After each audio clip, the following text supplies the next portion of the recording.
So guys, yun ulit tayo 1,000 dito. So syempre, katulad dati, paunahan kayo ha. Ito yung glue. Ayan o.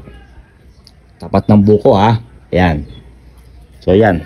At syempre, umuulan-ulan kasi ngayon. Mas maganda ilagay natin sa plastic para hindi siya babasa kasi baka hindi makuha agad eh. Wait lang, kuha akong plastic ha. So ayan. May plastic na kasi medyo umuulan-ulan kasi. Para safe ba? Kasi mamaya mabasa siya. Hindi makuha sa yung 1,000. Yung 1,000 sa loob ha. At yung tali. Sasabit na natin siya para madali nyo rin makita. Hindi ko na siya ilalagay sa part na nakatago pa. Nakalubog.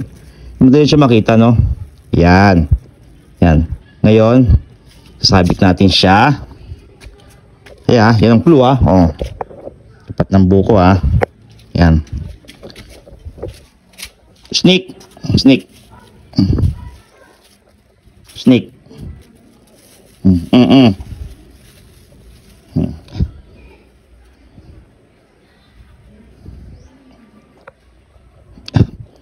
So ayan, ha, guys. So ayan na siya ha. Yan, 1,000 yan. Oh. So paano guys? Paunahan na lang sa inyo kung sino na makagat ha. Este makagat, no? Dahil pa naman nakagat na to. Yung huli nakagat nito, medyo hindi maganda lagay eh. Parang na 4 na ito nakagat nito. Wala pa naman turok tong si Asnik. Yan, Asnik, ikaw na bahala dyan ha.